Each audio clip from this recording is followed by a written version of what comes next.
আমরা ভিডিও শুরুতেই দেখতে পাই অ্যালি নামক একটি মেয়েকে যে তার বাসাতে যাওয়ার জন্য রওনা দেয় এবং রেস্কিউ টিমের একজন সদস্য সে অ্যালিকে বাধা দেয় এবং অ্যালিকে বলতে থাকে যে বাসাতে যাও, তোমার জন্য রিস্ক হয়ে যাবে। কিন্তু অ্যালি এটা কোনোভাবে মানতে চায় না। অ্যালি বলে যে তার বাবা বাসায় রয়েছে এবং রেস্কিউ টিমের সদস্য তাকে যাওয়ার জন্য পারমিশন দেয়। এই শুনে অ্যালি কিন্তু খুশি হয়ে যায়। রেস্কিউ টিমের সদস্য অ্যালিকে বলতে থাকে, তুমি বাসাতে গিয়ে যদি কোনো বিপদে পড়ো অবশ্যই আমাদেরকে একটা ইনফর্ম করো, আমরা চেষ্টা করব তোমাদেরকে উদ্ধার করার। এই বলে সেই রেস্কিউ টিমের সদস্য অ্যালিকে যাওয়ার জন্য পারমিশন দিয়ে দেয়। এটা শুনে অ্যালি কিন্তু খুব খুশি হয়ে যায় এবং রেস্কিউ টিমের সদস্যকে বলতে থাকে, তোমাকে অনেক ধন্যবাদ। এরপরে অ্যালি চলে আসে তার বাসাতে এবং বাসাতে এসে তার বাবাকে খুঁজতে থাকে, কিন্তু অ্যালির বাবা কোনোভাবেই অ্যালির উত্তর নিচ্ছিল না। এটা দেখে অ্যালি একটু ঘাবড়ে যায় এবং অ্যালিদের বাসাতে একটা নিচে ঘর ছিল বা নিচে ফ্লোর ছিল।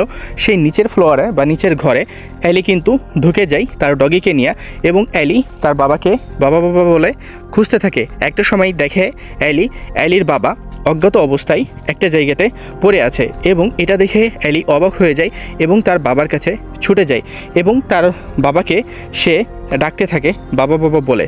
সে তার বাবার কাছে যেয়ে তার বাবাকে অজ্ঞান অবস্থায় এবং বেহুশ অবস্থায় দেখে সে কিন্তু অবাক হয়ে যায় যে তার বাবার অবস্থা এমন কেন হলো। তার বাবাকে সে একটা বস্তাতে করে টান দেয় এবং তার বাবাকে ট্রেনে হেঁচড়ে নিয়ে যায়, কারণ তার বাবাকে বাঁচাতে। অ্যালি তার বাবাকে টেনে টেনে নিয়ে যাচ্ছিল, হঠাৎ করে একটি কুমির এসে অ্যালির দিকে হামলা করে বসে। শুধু অ্যালির দিকে না, অ্যালির বাবার দিকেও হামলা করে বসে, কারণ তাদের ঘরের মধ্যে কুমির চলে এসেছে। কারণ এত বৃষ্টি হচ্ছিল, এত বৃষ্টির কারণে একটি কুমির ঘরে চলে আসছিল। টুইস্ট আরও বেশি আছে, এই ভিডিওটিকে সম্পূর্ণ দেখবেন।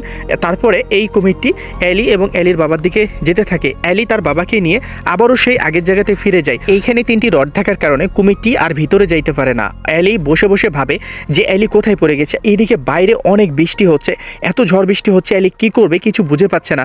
হঠাৎ করে অ্যালি দেখে তার ফোনটি অ্যালি ফেলে চলে এসেছে এবং তার বাবা তাকে বলে যে তুমি তো ফোনটি ফেলে চলে এসেছো, এখন ফোনটি কিভাবে নিয়ে আসবা।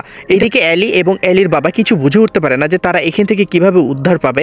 তারা একটা প্ল্যান করে যে এই ফোনটি যেভাবে হোক নিয়ে আসতে হবে। তারপরে অ্যালি ফোনটির দিকে দেখে ধীরে ধীরে ফোনটির দিকে যেতে থাকে, কারণ অ্যালির ফোনে একটা কল এসেছিল আর অ্যালিকে এই ফোনটি নিতে হবে, কারণ তাকে হেল্প সেন্টারে ফোন করতে হবে। হেল্প সেন্টারে ফোন করে তাকে হেল্প নিতে হবে, কারণ তারা বাবা মেয়ে এই ঘরটির মধ্যে আটকা পড়ে এবং তার বাবা তাকে বলতে থাকে যে এই ফোনটিকে আনার জন্য তোমাকে অনেক সতর্ক থাকতে হবে এবং তোমাকে চারদিকে দেখতে হবে। অ্যালি উত্তরে বলে যে বাবা তুমি একটু দেখো, এই কুমিরটিকে যদি কোথাও দেখো তাহলে আমাকে তুমি একটু ইশারা দিবা যাতে আমি সরে যেতে পারি। এরপরে অ্যালি তার ফোনের দিকে রওনা দেয় এবং ফোনটি নেওয়ার জন্য সে সাহস করে তার ফোনের দিকে এগোতে থাকে। এইদিকে তার বাবা কিন্তু অ্যালির দিকে ভালোভাবে নজর দিয়ে থাকে এবং অ্যালিকে বারবার বলতে থাকে অ্যালি সাবধানে।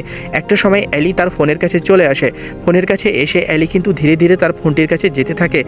যেতে যেতে অ্যালি কিন্তু ফোনটি হাতে করে ফেলে। হাতে করার পরে অ্যালি একটি নাম্বার ডায়াল করার চেষ্টা করে। হঠাৎ করে সে একটা শব্দ শোনে, সেই শব্দটা শুনে সে কিন্তু দেখে সেই কুমিরটি তার পাশেই রয়েছে এবং অ্যালি এটা দেখে অবাক হয়ে যায় এবং ভয় পেয়ে যায়। ভয় পাওয়ার পরে অ্যালি আবার পিছপা হতে থাকে, কারণ এই কুমিরটি অ্যালিকে দেখলে অ্যালিকে খেয়ে ফেলবে। আবার অ্যালি ফোনটি বের করে এবং ফোনটি বের করে আবার অ্যালি কল করার চেষ্টা করে সেই হেল্প সেন্টারে এবং অ্যালি কল করে বসে এবং হেল্প সেন্টারের কাছে হেল্প চায় এবং হেল্প সেন্টারে কথা বলতে বলতে একটা সময় অ্যালি পিছন ফিরে দেখে যে কুমিরটি তার পিছনে চলে এসেছে এবং কুমিরটি হা করে তাকে অ্যাটাক করার জন্য রেডি হয়ে গেছে। এটা দেখে অ্যালি ভয় পেয়ে সামন দিকে যেতে থাকে। সামন দিকে যেতে যেতে অ্যালি একটা সময় পড়ে যায়। পড়ে যাওয়ার ফলে অ্যালির পাটাকে ধরে নেয় সেই কুমিরটি এবং কুমিরটি পাটা ধরে নেওয়ার ফলে অ্যালি কিন্তু আর সামনে যেতে পারে না। একটা সময় অ্যালির পাকে ধরে টেনে নিয়ে চলে যায় সেই কুমিরটি এবং অ্যালিকে তার বাবা হেল্প করতে পারে না এবং কুমিরটি অ্যালিকে মেরে ফেলার চেষ্টা করে। অ্যালি অনেক কষ্টের পর অ্যালি কিন্তু কুমিরটির হাত থেকে ছাড়া পেয়ে যায়। এরপরও কুমিরটি তার পিছু ছাড়ে না, তার পিছু পিছু যেতে থাকে তাকে অ্যাটাক করার জন্য। আর অ্যালির পায়ে এতটাই জখম ছিল যে অ্যালি অনেক ভয় পেয়ে গেছিল। তারপরে অ্যালি দেখে দুই দিক থেকে 2টা কুমির। তাদের ঘরে এতক্ষণ ছিল একটা কুমির, এখন হয়ে গেছে 2টা কুমির। অ্যালিকে আদতেই সেই ঘর থেকে ছাড়া পাবে? অ্যালির ফোনটিও ভেঙে দেয় সেই কুমিরটিতে। অ্যালি কি বেঁচে ফিরতে পারবে এই ঘর থেকে? এই ভিডিওটি সম্পূর্ণ দেখবেন এবং এর নেক্সট পার্ট আসবে, সেই ভিডিওতে আপনারা দেখবেন আসলে অ্যালি বেঁচে ফিরে না অ্যালি এবং অ্যালির বাবা তারা দুইজনে মারা যায়। এরপরে অ্যালির পা একটা তারের সাথে বেঁধে যায়, একটা ইলেকট্রিক তারের সাথে বেঁধে যায়। এদিকে কুমিরটিও তার দিকে অ্যাটাক করার জন্য যেতে থাকে। এইদিকে কুমিরটি কিন্তু তারে প্যাচ লেগে কুমিরটি বাধা পড়ে। এইদিকে অ্যালি চারদিকে থাকে এবং হঠাৎ করে কুমিরের মাথাটি বের হয়ে যায়। এদিকে অ্যালির বাবা অ্যালিকে বলে যে অ্যালি তুমি কি ঠিক আছো, তুমি কি সুস্থ আছো? অ্যালি উত্তরে বলে যে হ্যাঁ আমি সুস্থ আছি, আমার তেমন কিছু হয়নি, শুধু আমি পায়ে হালকা করে ব্যথা পেয়েছি, কারণ তার বাবাকে সে কোনোভাবে ডিমোটিভেট করতে চায় নাই। এইদিকে আমরা দেখি রেস্কিউ টিমের একজন সদস্য চলে আসে তাদেরকে হেল্প করার জন্য। তাদেরকে হেল্প করার জন্য না, তারা দেখতে আসে যে এখানে কেউ বিপদে পড়ছে কিনা। আরেকজন রেস্কিউ টিমের সদস্য স্পিরিট বোর্ডে বসেছিল, ওই দিক থেকে তাকে কুমিরে খেয়ে ফেলছিল, কিন্তু এই রেস্কিউ টিমের সদস্য কোনোভাবেই এটা বুঝতে পারে না। এইদিকে অ্যালি রেস্কিউ টিমের সদস্যদেরকে দেখে তাদেরকে বোঝানোর চেষ্টা করছিল সে এবং তার বাবা আটকা পড়ে। এইদিকে রেস্কিউ টিমের সদস্যও কিন্তু বিভিন্ন মানুষকে খুঁজে বেড়াচ্ছিল। হঠাৎ করে সে পিছন ফিরে দেখে তার স্ত্রীকে কুমিরে খেয়ে ফেলে এবং রেস্কিউ টিমের সদস্য ছিল এবং সে তার স্ত্রী ছিল। এইটা দেখে কিন্তু এই লোকটি কি করবে সেটা বুঝে পাচ্ছিল না। হঠাৎ করে এই কুমিরটি তার স্ত্রীকে খেয়ে ফেলে, একটা সময় তার স্ত্রীকে ছিন্ন বিচ্ছিন্ন করে দেয়। এই কিন্তু কোনোভাবেই তার স্ত্রীর আশেপাশেও যেতে পারে না, কারণ এখানে অনেকগুলোই কুমির ছিল এবং অনেকগুলো কুমির মিলে তার স্ত্রীকে অ্যাটাক করছিল। এদিকে একজন চোর সুপার শপে ঢুকে পড়ে এবং বিভিন্ন জিনিস সে তার ব্যাগে ঢোকাতে থাকে। সে কিন্তু বাইরে কি হচ্ছিল সেটা কিন্তু কোনোভাবেই নোট করে না এবং সে আশেপাশের যতগুলো সুপার শপের জিনিস ছিল সেগুলোকে খেয়ে দেখে এবং তার ব্যাগের মধ্যে নিয়ে নেয়। আপনারা যে রেস্কিউ টিমের সদস্যটিকে দেখেছিলেন যার ওয়াইফকে কুমিরে খেয়ে ফেলেছিল, একটা সময় তাকেও খেয়ে ফেলে এবং তাকেও অ্যাটাক করে কুমিরে এবং তাকে অ্যাটাক করে তাকেও কিন্তু নিয়ে যায় পানির নিচে। এবং এটা দেখে চোরটি কিন্তু অবাক দৃষ্টিতে দেখে থাকে সেই লোকটির দিকে যে এটা কী হচ্ছে পানির মধ্যে। সে কিন্তু কিছুই বুঝে উঠতে পারে না এবং অবাক দৃষ্টিতে দেখার পরে সে কিন্তু পালিয়ে যেতে থাকে। একটা সময় সে কিন্তু পালাতে একটা সময় সে বাইরের দিকে দেখে সেই লোকটিকে কুমিরে খেয়ে ফেলছে। তারপরও সে কিন্তু কোনোভাবেই বুঝে উঠতে পারে না যে আসলেই পানিতে কি হচ্ছে। এইদিকে এই লোকটি সামনে আসতে থাকে এবং সামনে আস্তে আস্তে একটা সময় দেখে সেই লোকটির মাথা কেটে দেয় কুমিরে। এটা দেখে চোরটি কিন্তু অনেক অবাক হয়ে যায় এবং অবাক হওয়ার ফলে সে কিন্তু ভয় পেয়ে যায়। ভয় পেয়ে সেও কিন্তু কি করবে কি না করবে সেটা বুঝে উঠতে পারছিল না। সে কিন্তু তার মতো করে পিছপা হতে থাকে এবং এই লোকটি বা এই চোরটি এতটাই ভয় পেয়েছে যে কি করবে আর কি না করবে সে কিন্তু বুঝে উঠতে পারছিল না।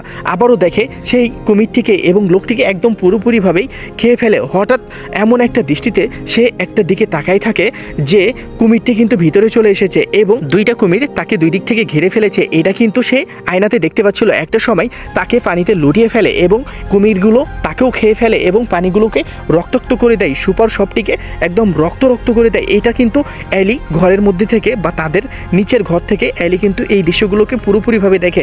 একটা সময় অ্যালি উপর ঘরে আসার জন্য অ্যালি কিন্তু অনেক চেষ্টা করে, অ্যালির চেষ্টা কিন্তু বিফলে চলে যায়। অ্যালি এরপরে ভেঙে পড়ে এবং অ্যালি কান্না করে দেয় যে সে হয়তোবা আর বাঁচতে পারবে না এবং অ্যালি তার বাবাকে বলতে থাকে বাবা হয়তোবা আর আমাদের বেঁচে ফেরা হবে না এবং তাদের ঘরের মধ্যে বিভিন্ন জায়গায় দিয়ে পানি চলে আসে। এদিকে আরও দুইজন রেস্কিউ টিমের সদস্য চলে আসে অ্যালিদেরকে খোঁজার জন্য, কারণ এই রুমের মধ্যে বা এই দেখা যাচ্ছে যে গ্রামটির মধ্যে শুধু অ্যালিরাই ফেসেছিল এবং তার বাবা বোঝানোর চেষ্টা করে তারা ঘরের মধ্যে আটকা পড়েছে। এইদিকে বৃষ্টির তীব্রতা আরও বেড়ে গেছে। এদিকে একজন রেস্কিউ টিমের সদস্য পানিতে নেমে পড়ে আপনারা এই মুভির গল্পটি পার্ট 2-এ জানতে পারবেন যে অ্যালির বাবা এবং অ্যালি আদতে কি বেঁচে ফিরেছিল বাসা থেকে, না তারা মারা গেছিল সেই কুমিরের হাতে। এটা জানতে হলে আমাদের নেক্সট পার্ট বা নেক্সট ভিডিওর জন্য অপেক্ষা করবেন এবং এই ভিডিওটিকে আপনারা ভালোমতো রেসপন্স করবেন এবং এই ভিডিওটিকে সবার কাছে ছড়িয়ে দিয়ে আমাদের চ্যানেলটিকে এগিয়ে নিয়ে যাবেন। এই ভিডিওটি দেখার জন্য আপনাদেরকে অসংখ্য ধন্যবাদ। আশা করছি নেক্সট পার্টের জন্য আপনারা অপেক্ষা করবেন। ইনশাআল্লাহ আমরা নেক্সট পার্ট খুব তাড়াতাড়ি আপনাদেরকে দেখানোর জন্য চেষ্টা করতেছি এবং খুব তাড়াতাড়ি আপনাদেরকে দেখাবো। ভালো থাকবেন, সুস্থ থাকবেন, পাশাপাশি আমাদের ইউটিউব চ্যানেলটির সাথে থাকবেন।